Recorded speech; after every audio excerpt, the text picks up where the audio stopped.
Olá, sejam bem-vindos. Começando mais uma edição novinha em folha quente, pelando do Análise dos Fatos. Sempre acompanhando o noticiário e trazendo para você um resumo aqui no meio do dia. Tudo bem, Felipe?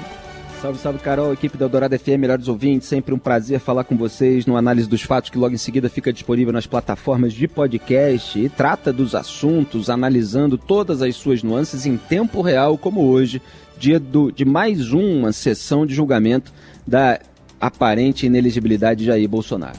Vamos aos destaques, então, desta quinta, 29 de junho.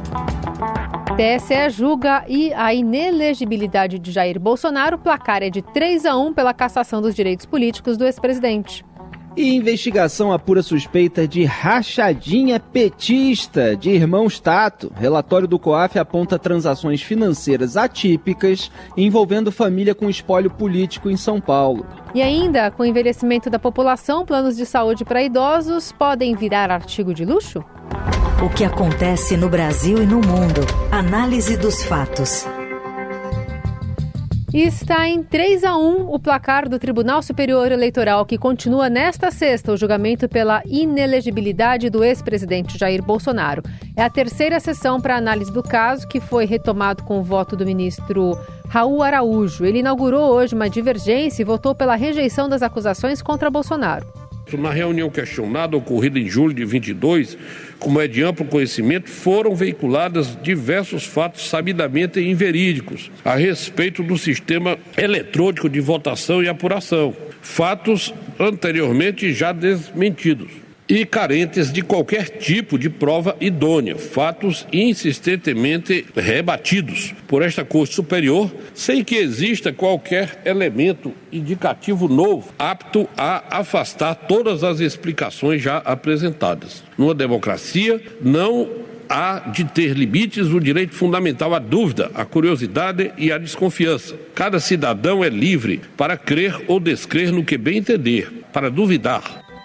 Em seguida, votou o ministro Floriano de Azevedo Marques pela condenação do ex-presidente. Ao justificar o seu voto, o ministro disse que Bolsonaro rompeu a liturgia presidencial em uma reunião com embaixadores. Também discordou do argumento de Raul Araújo de que a conduta do ex-presidente não teve impacto no resultado do pleito, afirmando que a eficiência do bombeiro não afasta a culpa de quem pôs fogo. Ora, ministro Raul, a eficiência do bombeiro não elide a aplicação do artigo 250 do Código Penal. Se alguém põe fogo num edifício e os bombeiros chegam prontamente, isso não quer retirar a tipicidade da conduta de quem pôs fogo. Me parece claro isso do ponto de vista jurídico. Se a Justiça Eleitoral agiu bem, agiu rápido e coibiu os efeitos daquela tentativa, não é disso que nós estamos falando. Nós estamos falando da intenção e das circunstâncias que predizem uma gravidade, caracterizadora de abuso e de desvio. Senão, seria como que premiar quem pratica uma conduta ilícita pela eficiência de quem coíbe os efeitos dessa ilicitude. Fechou a audiência o ministro André Ramos Tavares, que votou contra Bolsonaro, e com isso o placar chegou aos 3-1. Foram 3 votos, faltam 3 votos, Cássio Nunes Marques, Carmen Lúcia e Alexandre de Moraes. Na terça, o ministro Benedito Gonçalves, que é o relator, já havia votado pela condenação do ex-presidente por abuso de poder político e uso indevido dos meios de comunicação, e o quarto a se posicionar foi o ministro André Ramos Tavares. Com relação às acusações contra o vice na chapa de Bolsonaro, Walter Braga Neto, todos os ministros votaram pela rejeição da denúncia.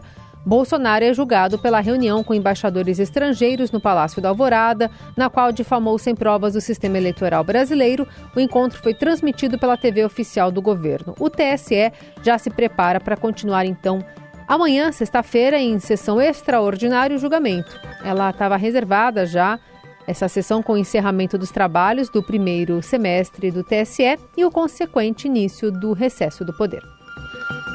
Bom, a tendência de resultado final é de 5-2, 5 votos pela inelegibilidade de Jair Bolsonaro e 2 votos vencidos. Um que já foi dado hoje, do Raul Araújo, que era uma incógnita, se acreditava que ele poderia pedir vista, depois de ele ter recusado antecipar o voto no fim da sessão passada, se acreditou que ele realmente daria um voto nessa sessão. Foi um voto a favor do Bolsonaro, contra a inelegibilidade. O Cássio Nunes Marques foi indicado ao STF pelo próprio Jair Bolsonaro e compõe também a Corte Eleitoral, tende a votar a favor do presidente. Os demais tendem a votar contra ele, então já é barbada aí esse resultado.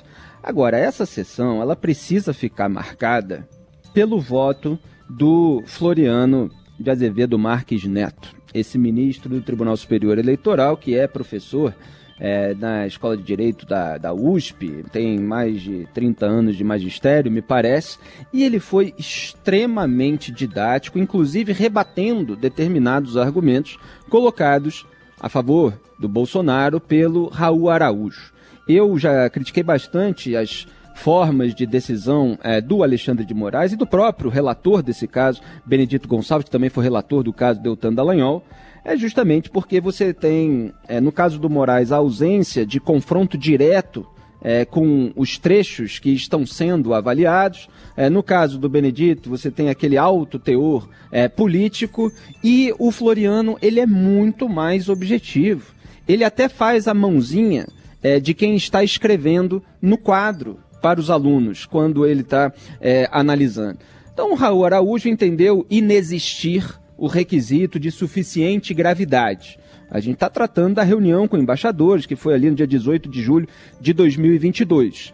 Ele reconheceu que houve propaganda eleitoral indevida, isso que já tinha sido julgado no próprio TSE, quando a relatora foi a ministra Maria Cláudia Buchianeri. Ele citou, inclusive, um longo trecho daquela decisão, que condenou a chapa do Bolsonaro ao pagamento de multa de R$20 mil. E ele próprio ressaltou que foi a favor daquela condenação por propaganda eleitoral indevida. E aí até parou de ler e falou, muitos acusam aqui de eu não ser isento, da minha isenção. Ele estava lembrando que ele foi favorável àquela condenação. Então ele estava se colocando ali como alguém que é acusado injustamente de não ser isento.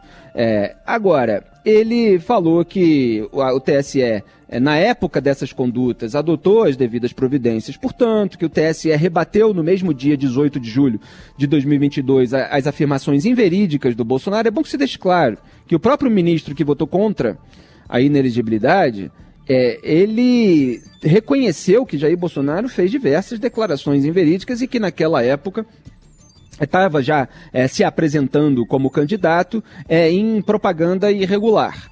E ele citou ali precedentes do TSE, por exemplo, que uma decisão que reformou um acórdão de um TRE, de um tribunal regional, cujas causas de pedir fáticas se lastrearam em 37 ações de propaganda irregular. Quer dizer, ele tentou dizer que a declaração de propaganda irregular, a decisão a respeito disso, já era suficiente.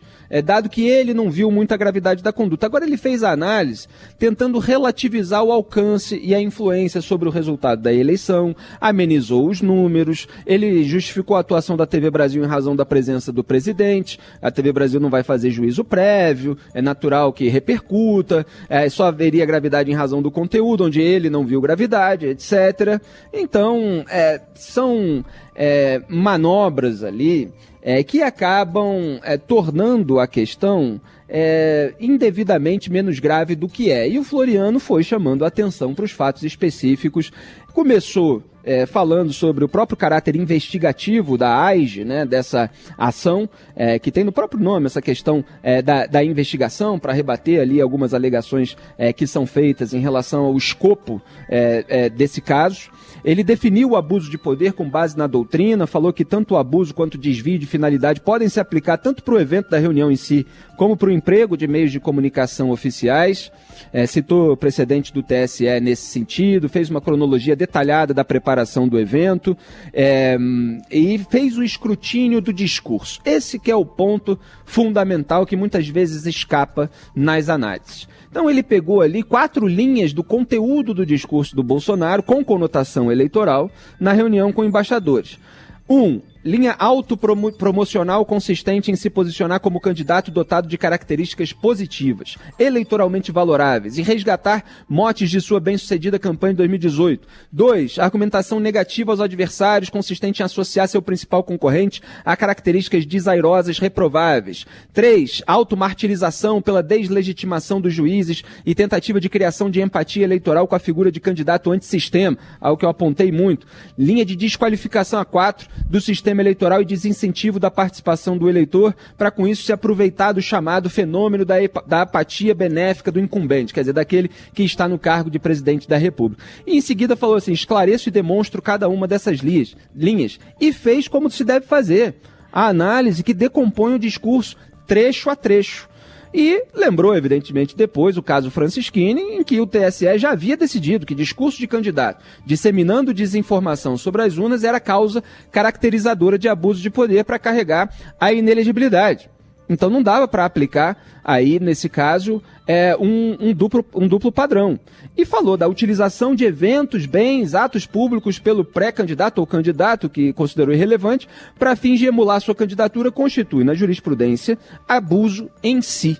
Olha, não dá tempo aqui de falar tudo, ele falou também de desvio de finalidade, já que usou competência do chefe de Estado para construir a persona de candidato com uso da estrutura pública para atingir o eleitorado, quer dizer, os embaixadores eram meros coadjuvantes, porque isso foi reproduzido nos meios de comunicação oficiais.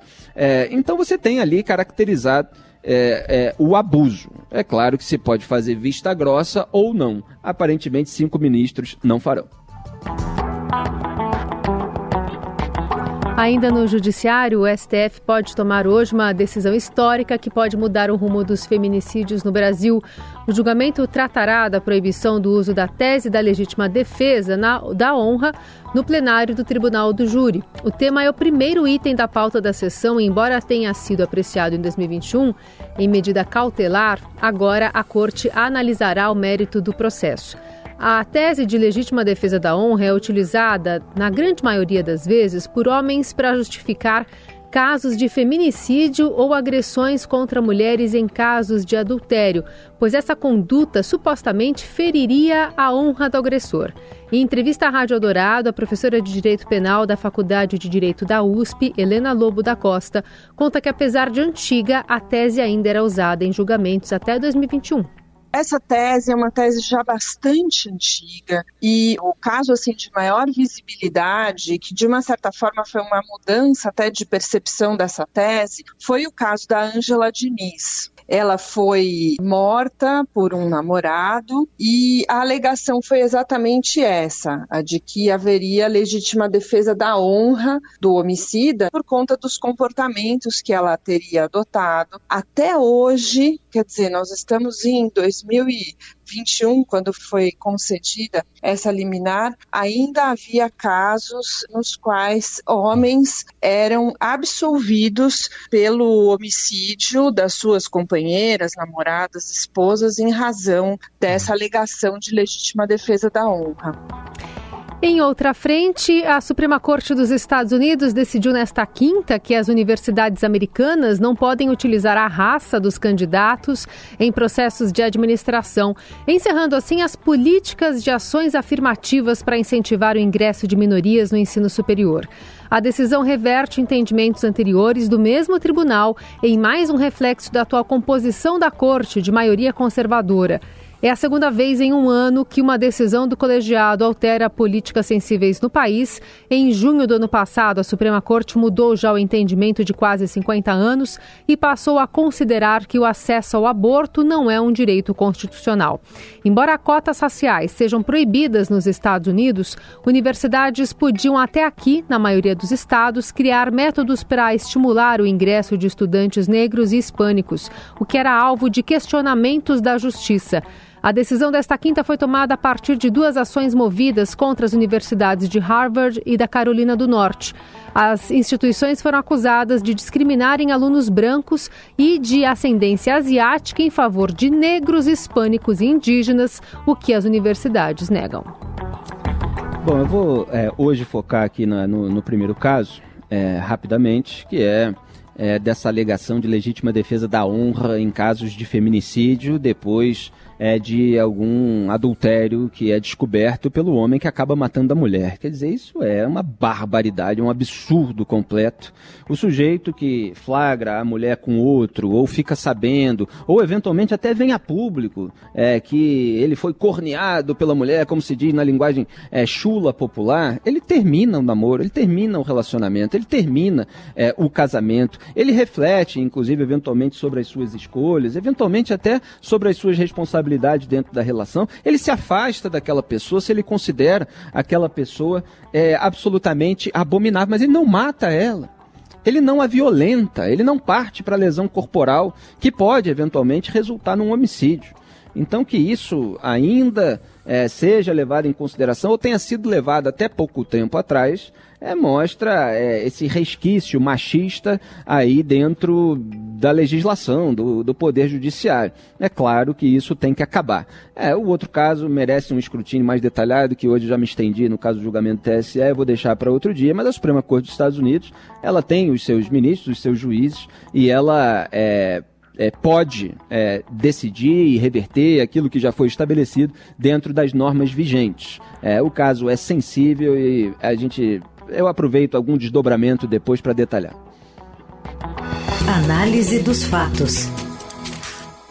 Saques, depósitos fracionados e movimentações em espécie recorrentes de assessores integrantes do clã petista dos Tatos, em São Paulo, chamaram a atenção das autoridades financeiras e policiais. A família que domina redutos eleitorais na zona sul da capital, com 5 políticos com cargos eletivos na Câmara Municipal, Assembleia Legislativa e Congresso, foi alvo de devassa do COAF, do Conselho de Controle de Atividades Financeiras. As transações consideradas atípicas levantam suspeita de rachadinha cobrada de funcionários de confiança da família há 3 décadas. Os relatórios foram enviados às Polícias Federal e Civil de São Paulo e aos Ministérios Públicos Estadual e Federal no Estado em junho do ano de 2020. Os documentos, que permaneceram em sigilo e foram obtidos pelo Estadão, mostram às autoridades que pelo menos 2 membros do clã, o vereador Jair Tato e o deputado estadual Enio Tato, ambos do PT, apresentam movimentações bancárias acima de seus vencimentos declarados à Receita Federal. O vereador Jair Tato enviou nota ao Estadão, na qual afirma não ter conhecimento oficial da investigação. No inquérito, no entanto, consta a procuração dada pelo vereador ao seu advogado Cláudio Albuquerque para representá-lo no caso em 8 de setembro de 2020. Enio Tato respondeu que as apurações da polícia se tratam de notícias ou informações passadas e antigas que já foram explicadas e as dúvidas sanadas.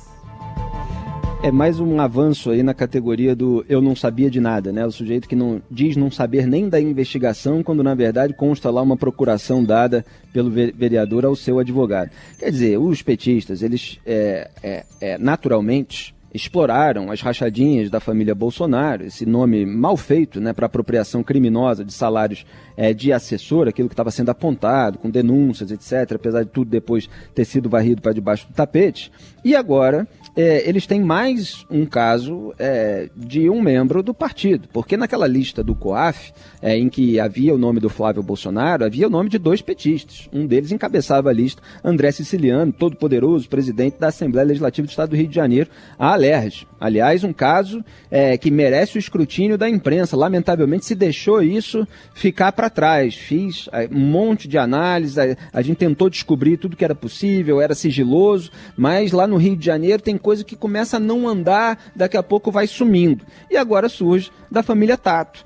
O que acontece nas casas legislativas do Brasil, seja na esfera municipal, estadual ou federal, é uma absoluta falta de controle, um monte de funcionário que não era nem para ter tanto assim, e esses cargos são utilizados para que o titular do gabinete turbine o seu próprio salário com o salário dos outros. Quer dizer, muita gente que não trabalha, ou muita gente que para trabalhar é obrigada a desviar parte do seu salário para aquele titular. É um absurdo que seja assim, mas ninguém tem interesse em mudar, porque eles gostam mesmo da mamata. Você ouve Análise dos Fatos, com Felipe Moura Brasil e Carolina Ercolim. Seguimos por aqui, a análise dos fatos agora de olho no crescimento cada vez menor da população brasileira, que deve reconfigurar as demandas da sociedade e a formatação de políticas públicas em áreas como saúde, economia e educação nas próximas décadas. É o que apontam especialistas a partir dos primeiros dados do Censo Demográfico 2022 divulgados pelo IBGE. A transição demográfica não é uma exclusividade do Brasil. Esse quadro, porém, é visto como um dos maiores desafios que o país terá pela frente. O número de jovens com planos de saúde caiu nos últimos anos no país, enquanto o de idosos, em especial os mais velhos, aumentou de forma expressiva no mesmo período, segundo dados da ANS. O fenômeno, dizem especialistas, também amplia o desafio de equilibrar as contas do setor para operadoras de saúde e usuários e escancara a urgência de alterações no modelo de prestação de serviço, que deve ter foco maior no acompanhamento de doenças crônicas e prevenção de complicações. Se nada for feito, os custos podem aumentar a ponto de um plano de saúde passar a ser um artigo de luxo no futuro. Historicamente, o maior volume de jovens entre os clientes ajuda a compensar o aumento de custos que acontece durante o envelhecimento, período da vida em que os beneficiários utilizam mais os planos. No Brasil, o envelhecimento populacional vem acontecendo de forma mais acelerada do que em outros países que passaram pelo processo, o que explica o aumento de clientes idosos. Por outro lado, as crises econômicas de 2015 e dos anos de pandemia reduziram o número de empregos formais e, consequentemente, de beneficiários mais jovens. Isso porque 83% dos cerca de 50 milhões de brasileiros que possuem convênio médico são clientes de planos empresariais. Segundo os dados da ANS, levantamento feito a pedido do Estadão, o número de beneficiários na faixa etária dos 20 aos 39 anos caiu 7% entre 2013 e 2023, enquanto o de maiores de 60 saltou 32% no período. Quando saiu aí o dado preliminar, quando saíram os primeiros dados aí do censo 2022, a gente apontou aqui no programa que estava nascendo menos gente, né, que as pessoas estavam tendo menos filhos diante até de dificuldades econômicas que foram, obviamente, turbinadas pela pandemia. Isso já vinha acontecendo antes da pandemia, mas acabou se agravando. E, obviamente, com o progresso material, os avanços da medicina, tudo isso que há disponível hoje no mundo, você tem o aumento da expectativa de vida. Então, você acaba tendo uma população mais velha do que mais nova, né? A tendência vai sendo isso, e isso acaba gerando toda uma repercussão no sistema de saúde. Então, tomara que haja realmente essa tentativa de se trazer a política de prevenção contra doenças crônicas, etc. E eu sempre gosto de citar o ensaísta francês Michel de Montaigne, autor de Os Ensaios, que eu recomendo que todo mundo leia. Inclusive, os pais deveriam incentivar os seus filhos jovens a ler os ensaios de Montaigne, publicados ali no final do século XVI, entre 1580 e 1588, em que ele dizia, abro aspas, o que se instrui não é uma alma, não é um corpo, é um homem. Não se deve separá-lo em dois, e como diz Platão, não se deve instruir um sem a outra, e sim conduzi-los por igual, como uma parelha de cavalos atrelados ao mesmo timão. Fecho aspas. A gente precisa ter a alma e o corpo, a mente e o corpo sempre em atividade para se precaver contra problemas de saúde física e mental. E isso é uma noção que precisa estar mais clara para a população brasileira também, talvez ajude nesse cenário. Análise dos fatos. E sai o ranking da FIFA e o Brasil segue na terceira colocação. Conta mais, Morelli. Olá, amigos. Hoje quero falar do novo ranking da FIFA sobre as seleções. A Argentina, campeã do mundo, a Argentina de Lionel Messi, continua sustentando a primeira colocação nesse ranking da FIFA como a melhor seleção do mundo. Em segundo lugar, a França, com quem a Argentina fez a final da Copa lá no Catar. Olha o Brasil em terceiro lugar. O Brasil perdeu, dos 3 amistosos que fez neste ano, perdeu 2. Mesmo assim, continua na terceira posição desse ranking, seguido por Inglaterra e Bélgica. Estou falando da seleção brasileira também, porque nessa semana, final do mês, o presidente da CBF, Edinaldo Rodrigues, prometeu que ia dar uma definição sobre o que está acontecendo nessa sua busca por um treinador nacional. Carlo Ancelotti é o cara que ele quer, o treinador do Real Madrid, é o treinador que tem contrato com o clube espanhol até metade do ano que vem. O presidente da CBF prometeu falar para o torcedor brasileiro, nesta semana ainda, o que ele está pensando para a seleção brasileira. Qual que é a ideia inicial? Esperar pelo técnico italiano até o ano que vem. Quem vai ficar no comando da seleção até lá? Ramon? teve o cargo ameaçado, é um treinador ainda despreparado, é um treinador da seleção sub-20 e deixou isso muito claro. Estou aqui na seleção principal apenas cumprindo a tarefa pedida pelo meu chefe. Então, provavelmente, Ramon não deve continuar no cargo de técnico interino da seleção brasileira. É isso, gente. Falei, um abraço a todos. Valeu! Vale a pena esperar pelo Ancelotti, vale a pena. É com muito atraso, é quando ele já está muito mais valorizado no mercado. A CBF deveria ter feito isso há mais de 10 anos, como eu cobrava, mas se é para esperar só até 2024, sendo que a Copa é 2026, vale a pena. É melhor do que todos os técnicos que existem no Brasil nesse momento, e de fato a seleção argentina está muito melhor do que a brasileira. E fechando por aqui, mais esse análise dos fatos, sempre com a produção e coordenação de Laís Gotardo. E trabalhos técnicos de Moacir Biasi, o comando da mesa de som é de Carlos Amaral. E só para registrar, o TSE acabou formando maioria para absolver o ex-candidato à vice-presidência, Walter Braga Neto. Então os 4 ministros que já votaram, embora esteja 3-1 pela inelegibilidade do Bolsonaro, está 4-0 para absolver o Walter Braga Neto, e só faltam 3 votarem. Então ele não está inelegível. É isso, Carol, um beijo para você, um abraço, melhores ouvintes, até... Hoje é sexta? Não, hoje é quinta, ainda tem amanhã. Tchau. Ainda vamos sextar. Até. Você ouviu Análise dos Fatos. Se você perdeu esta edição ou quer ouvir de novo, acesse radioeldorado.com.br ou assine gratuitamente o podcast no iTunes, Google Podcast, Deezer ou Spotify.